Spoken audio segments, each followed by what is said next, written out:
E. E. Cummings, the man, the myth, the legend.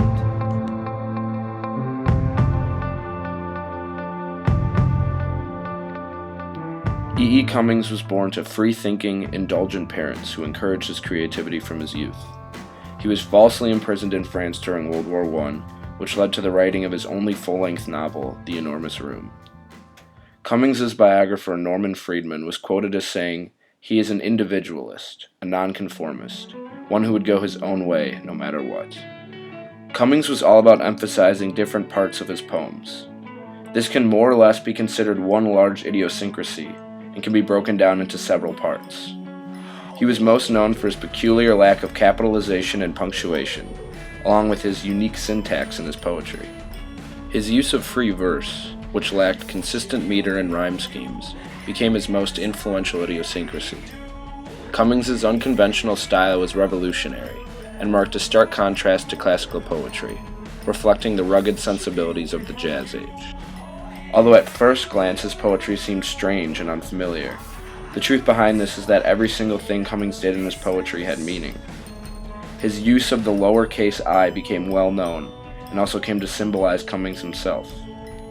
He felt very strongly about capitalization, in that he only used it for emphasis, like in the word humanity. Cummings also used punctuation in a unique way. He was able to manipulate language to make it say and look exactly how he wants it to. Periods would be missing at the ends of sentences and used in place of commas. Parentheses were often used incorrectly as well. He used his distinctive syntax combined with his other grammatical quirks to express many common themes in his works, like love, nature, and individualism. Nonconformity was his passion. Syntax was another peculiarity of Cummings. Cummings could pair this with his unique grammar to add another layer to his works. At first glance, one can mistake this for incomprehensible rubbish. It seems as though his poetry is just someone's carelessly scribbled stream of consciousness, until further analysis, upon which deeper meanings and comprehensions can be found. Part of this stems from the influence of Gertrude Stein's unique syntax, but the rest is simply his own creation.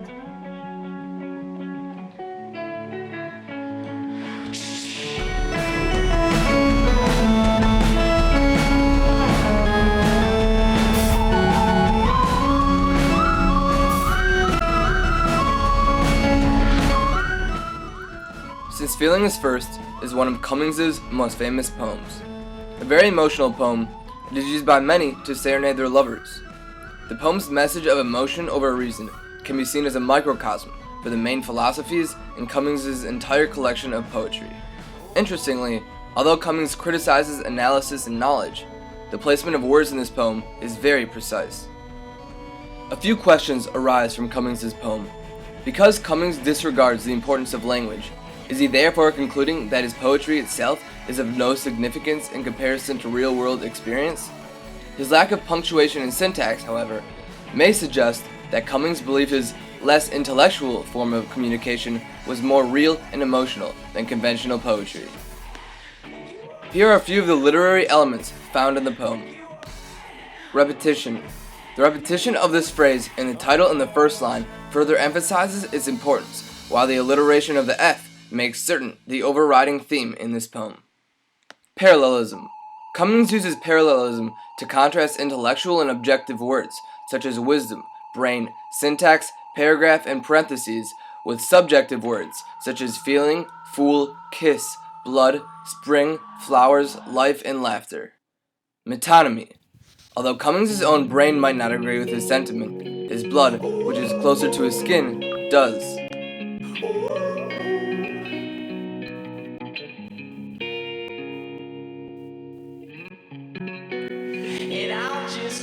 These lines, read together, suggest that the act of feeling is far more important than order and reason. Structure cannot touch a person the way that feelings and emotions can. The word holy has a double meaning here. Cummings is speaking of the holiness of being a fool and simply enjoying spring while he's disregarding reason. Because spring is only one of 3 words capitalized in the entire poem, Cummings is adding extra emphasis to it. It symbolizes a romantic, blissful youth. the moments in our lives when we forget all the imperfections and enjoy the little perfection that we can find. According to Cummings, the real fools are the ones who are obsessed with structure and take something as simple as spring for granted. The poem's main message can be summed up with the first line, since feeling is first. Feelings, emotions, love, romance all come before science, order, and logic. Furthermore, identifying the beauty in nature is far more important than factual knowledge. Perhaps the most memorable lines of the poem are the final two. For life's not a paragraph, and death, I think, is no parentheses.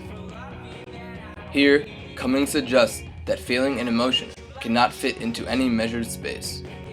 Life doesn't have to be an orderly paragraph. It's best to live our lives with uncertainty and spontaneity, not bound to restrictions and rules.